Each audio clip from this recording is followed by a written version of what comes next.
In the last lecture on Fourier series, we said that this was that was the last lecture, but I cannot control myself for presenting another lecture before you on Fourier series. This is, I think, very important insofar as the application of Fourier series is concerned in real life. Say we have a function f of x which satisfies Dirichlet's condition in a b, so that delta is equal to b minus a. We expand it into a complex Fourier series as n tends to minus infinity to plus infinity, Cn e to the power I alpha and x, where alpha is equal to 2 pi by delta, and Cn is given by 1 by delta summation over a to b f of x e to the power minus I alpha n x dx.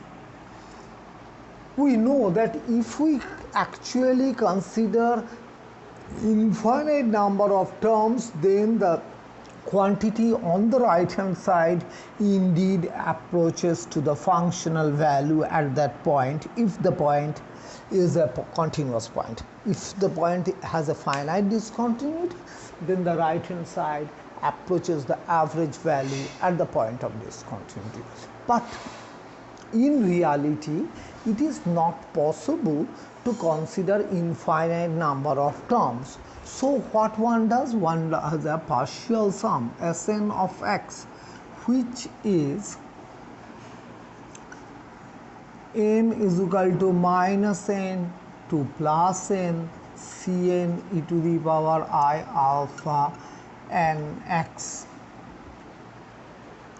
But for a given value of n, our aim is to change this coefficient. We are going to a more flexible mode. We may change this coefficient so that our aim is that for a given m, the error is a minimum. That is, by error we mean this function is estimated by this, so that at each and every point in AB we consider the error and we accumulate the error. Say for example, this is the point A and B. Actual function, say this is f. I consider it to be continuous, and is for a given value of n, Sn has been estimated to be like this. This is Sn. So the error at each and every point is, at this point error is this much. So we see that the partial sum overestimates the function. On the other hand, at this point the partial sum underestimates the function. So at each and every point there will be some error. Here we may say the error to be negative if we define error to be error at x to be f of x minus Sn of x. Here the error is negative and here the error is positive. But our aim is to change B in such a way that the cumulative error between A to B is a minimum one. We cannot add this because sometimes the error is positive and sometimes the error is negative, so there will be the cancellation of error. So we go for a sum square error. So we define a sum square error as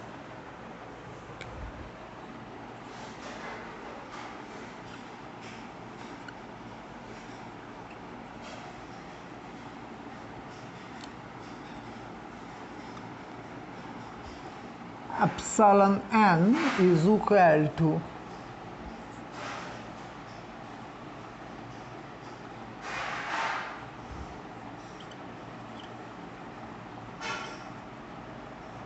This is the, so the error that we are considering only the positive sense of the error, that is error is being always squared, so that there is no question of cancelling the positive error and negative error, and our aim is to make this a minimum one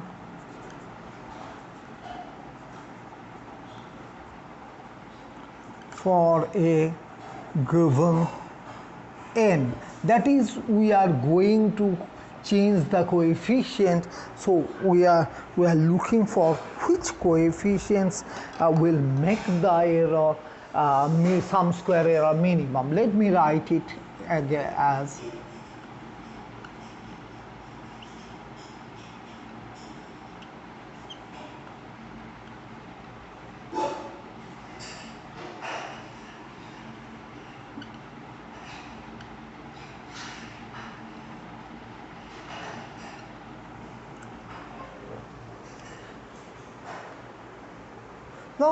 For this part we write the dummy variable as m, and for this part we write the dummy variable as n.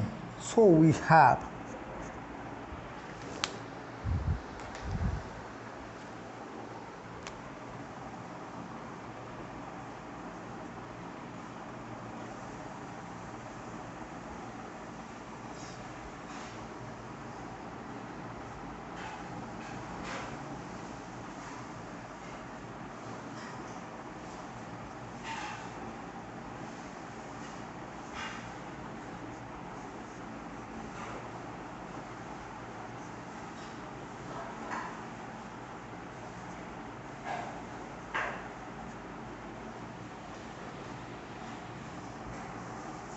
when we take the star, then this sign will be negative.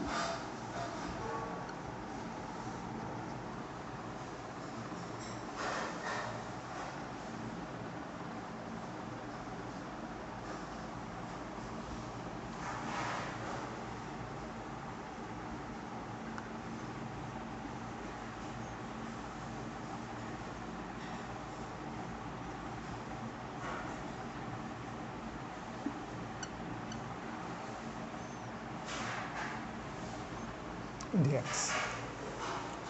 First term, when we multiply this with this, it is simply a to b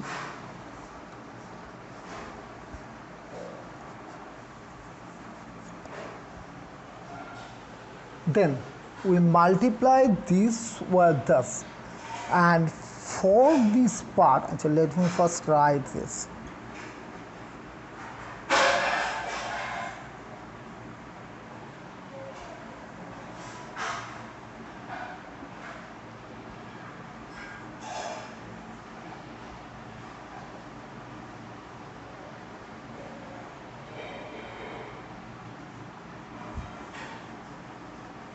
Then we multiply this with this.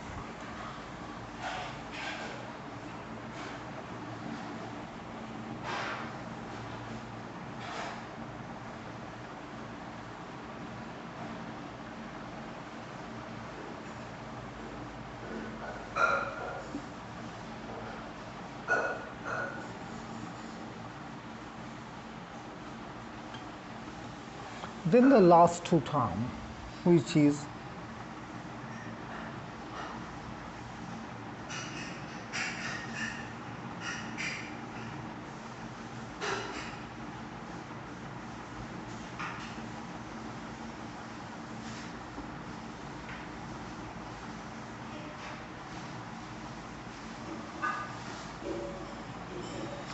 from this, it is minus and over I alpha in minus m x dx. Sorry, there will be an integral sign, a to b.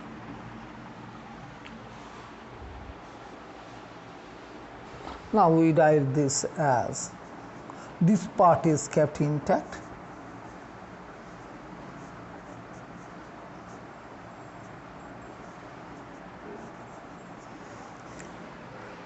For this I introduce a m sum, so that this becomes minus. For this, m ranges from minus infinity to plus infinity, and then n sum coming from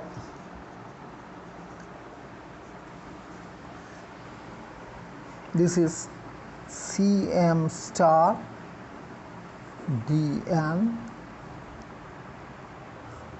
From this,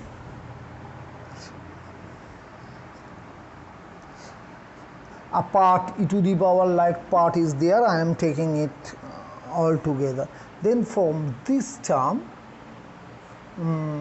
f of x is missing, f of x will be there, because we are multiplying first this, then this is the second term, first this is first term, this is second term, then this f will be there, third term, and there will be again a such sum, and the sign is again negative, minus.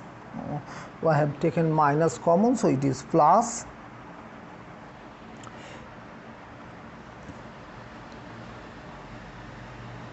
Here this n sum is an infinite sum,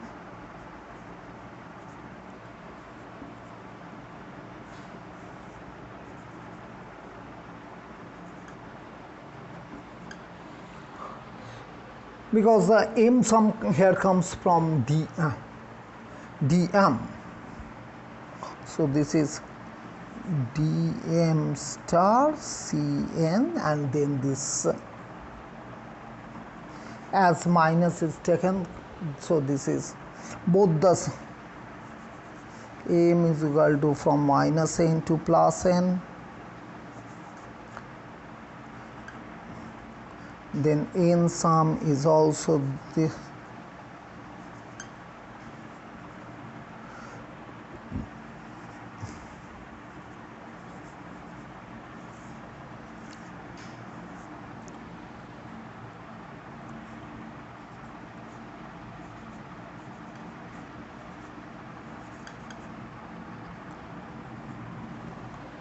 A to B.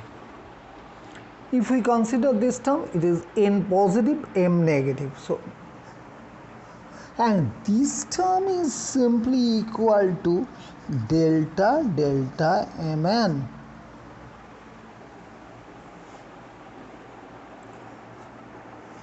So the sum square error simply becomes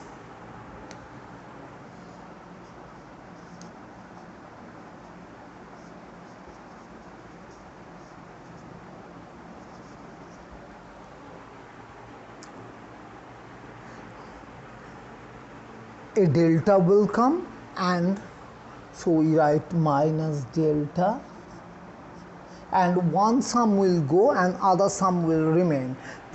Here you see that the sum will be from minus n to plus n. So only one sum is there, the sum is n sum from minus n to plus n, and first term is cn star dn,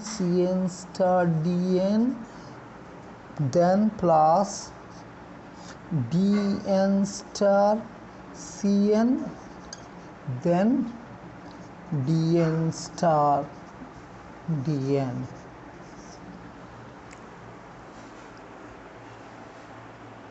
We could write it as let me come to this point.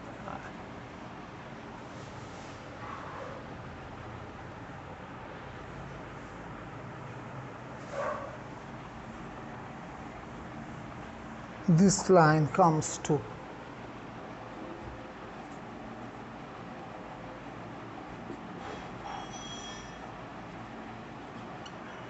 then I want to make it a square. This can be made square as Cn minus Dn mod square, the thing within the third bracket. Then an extra term Cn star Cn will appear. So we write,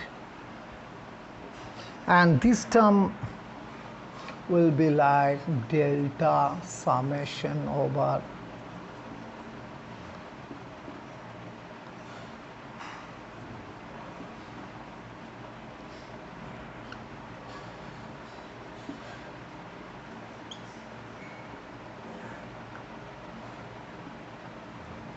plus, and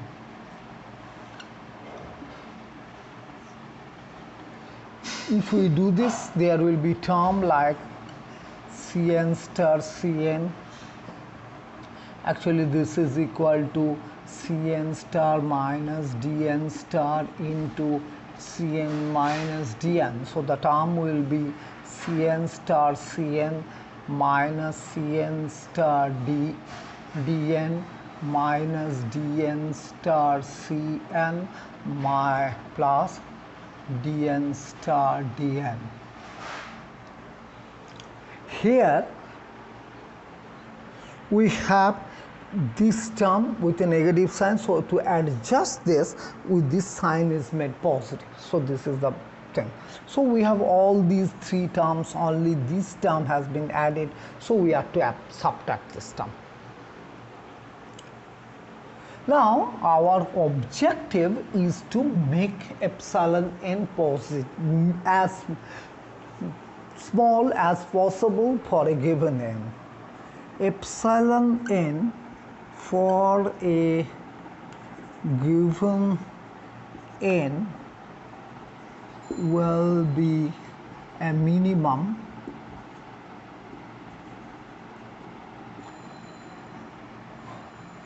when Cn minus Dn modulus square is 0, sum over n.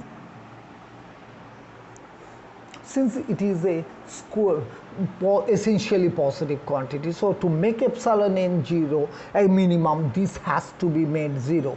This implies that Dn is equal to Cn for all n. So the question that I put forward at the beginning is that Cn's are the expansion coefficient when one includes all the number of terms.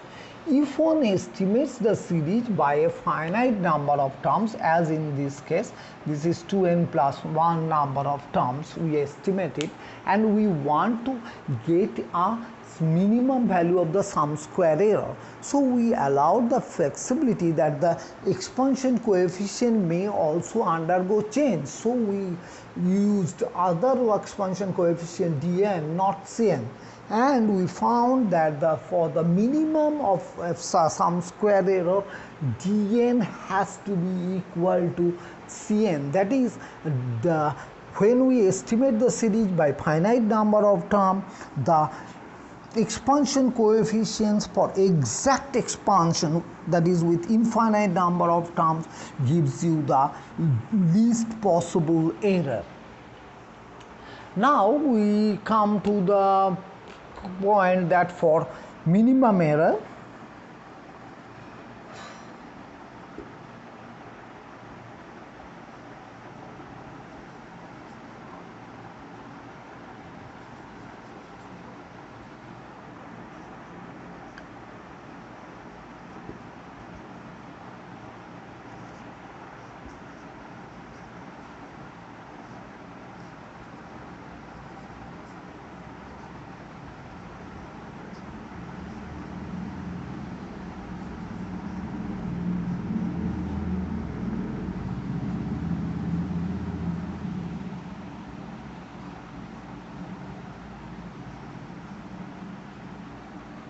and the error is essentially a positive quantity.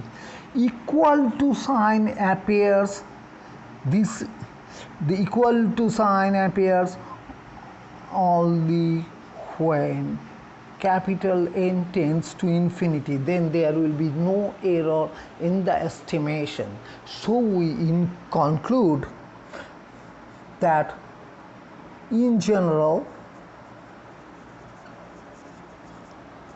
for finite n,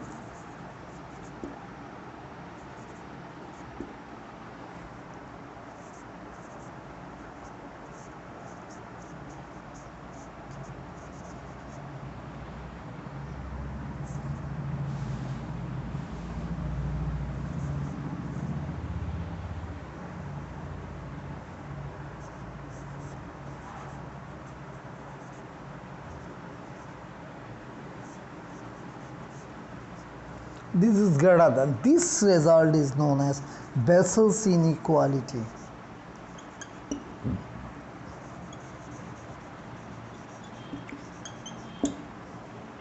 When n tends to infinity,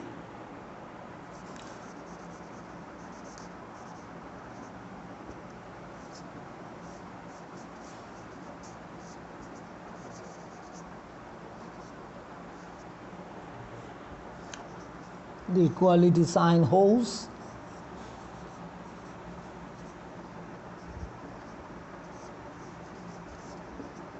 This is Parseval's theorem or Parseval equality.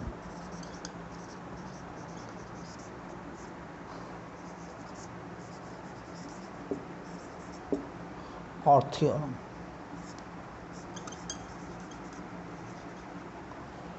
That we have already encountered earlier.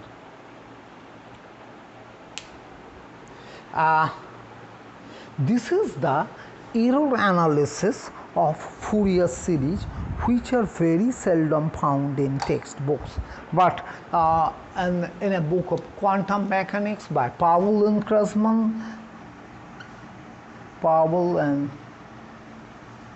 Kressman, this statement is there, which provides a complete understanding of the fact that how do we represent or replace the infinite sum by a finite number of sums. Once we have remarked in discussion with Parseval's theorem that it is a statement of completeness. That is, if we want to represent the function by certain number of terms, say capital N number of terms, if the difference between this and this is smaller than some preassigned quantity which we choose at our desire, then we say that that value of capital N forms a complete set.